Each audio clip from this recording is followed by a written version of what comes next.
Alright guys, so today is 4th of July. Just want to wish everybody a happy 4th of July and Independence Day and happy America Day and all that good stuff. We are working hard on this. Some people complain we don't answer the phones because the work that is in the shop always takes priority. And this is on a schedule and we have to stick to that schedule. So I apologize if we don't answer your phone.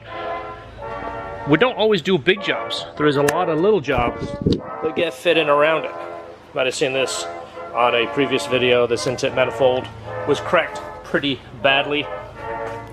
That is getting repaired. This was on a Mercedes CLK exhaust. It was one of those bypass valves. Sat right there. Cut that section out, patched it. I'm gonna go ahead and sand that and smooth it. Hopefully that will disappear. I see it's into the radio, so it's kind of a complicated patch to put in there to make it look right. Once that's sanded, it should disappear and look like a normal exhaust again.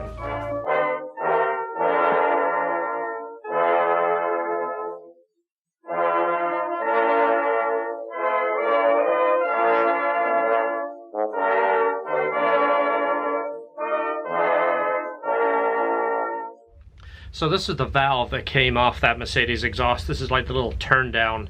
There is a million variations of this, but it is kind of like an electric throttle body. It has a motor here and it actually operates the valve there. It kind of looks like a throttle body. These are oval. You can get them round as well. They seem like a really good idea. It's the idea of, okay, I've got a super quiet exhaust. I hit a button, I have a loud exhaust. It's kind of like having a weekend race car, right? So it sounds good and they don't work very long. We've had experience of these. We used to sell a lot of these back in the day and put them on cars because it seemed like a great idea. You press a button, you have a loud exhaust. Two of the problems I found, they might be better, so I don't want to knock any of the new systems out there. But the problem I had, first off, is you want to be loud. You usually have to press a button. It took about 10 to 15 seconds to fully open. Then you get on, it sounds great. You come to a traffic light, you draw attention to yourself. Now you're pressing the button and it takes 10 to 15 seconds to close. And when it closes, usually they don't close all the way. There would be like a gap.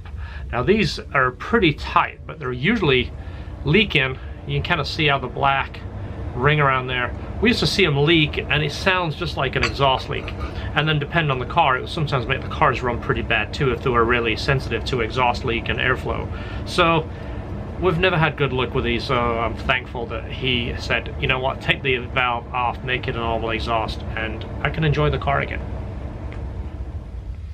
You want to see what these are about? Stay tuned to the next episode of Nail Time, because we are going to talk about those Honda candies and these Honda glasses. What do you think?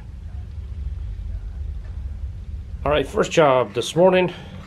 My little girl broke one of her shoes.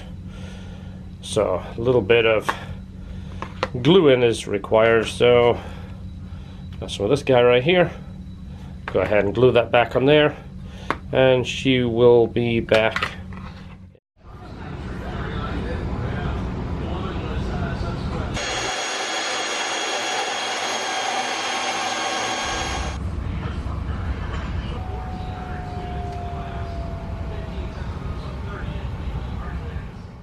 So it seems like every K-Series shifter we deal with, this bushing is always gone, so that when you do the forward and back motion, it's got like 1/8 of an inch of slop before it does anything, because obviously that is much bigger than this pin here.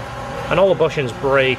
The bushing on the other side seems to be beefy. It goes in here. We don't have a problem with that one. It's always this one. I feel like every time we do a K-Series, we're replacing that bushing. And what we used to do is make one, which is a little time consuming, but it makes all the difference. My pet peeve is having a shifter that has a whole bunch of slop, and K-Series are sloppy anyway, and I'm not a big fan of that big metal clunky box and the metal cables, because then it feels like it's clicky. I like it to be smooth but precise, so I want to make a bushing for that out of aluminum to tighten this up. So what I'm actually going to use is this is one of those threaded bosses right here. I don't have any aluminum stock and we don't have a lathe, so I can't sit and turn one. I know how to make one, I just don't have a lathe. But what I do have is improvisation. I can make something out of that, right?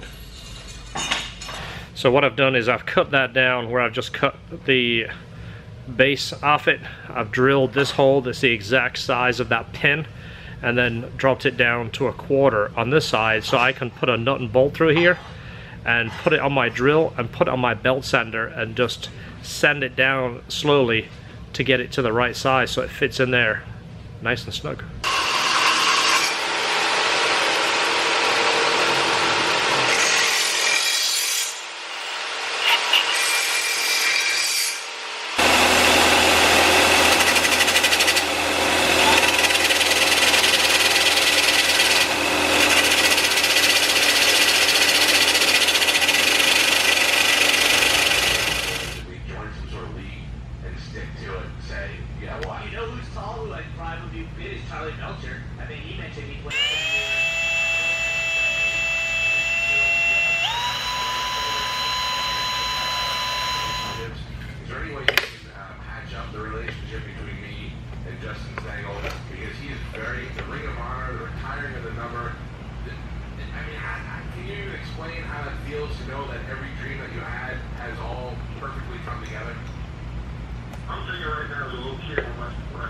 Now, it's took all the slop out of there. So much better. Now there's no play in here. Whatever play there is in the cable and the transmission, which K-Series has a bunch of slop, but this is so much more precise. Alright guys, it's the next day. It's July 5th and I am back to the shop.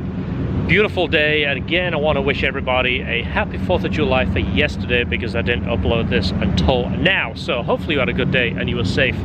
We're on a schedule like I talked about. We want to make sure this car is done. We like to work ahead of time, and then the time at the end, use it to finish off the car, clean it, make it pretty, test it, make sure everything is good. So that's kind of the way we work. We're kind of a bit of a boutique shop, as somebody tried to describe it, and it made sense. Rather than having 4 cars in the shop, we typically have 1, and then occasionally we'll put a small job in, an oil change, valve adjustment. Sometimes a soft top will fit it in around, but the main job in the shop always takes priority. That way it gives us the ability to give it 100% attention, which is what you need. You don't want to have cars jumping around from job to job. So thanks for watching. Hopefully you subscribe. If you do, I want to give you a big thumbs up. I thank you for that, and hopefully you enjoy it. Check out our playlist. I'm trying to categorize different things in there to make it interesting, and there will be some updates soon on the GSR and the NSX. I ain't talked about the NSX. You might be wondering what is happening, so stay tuned and we'll see you on the next video.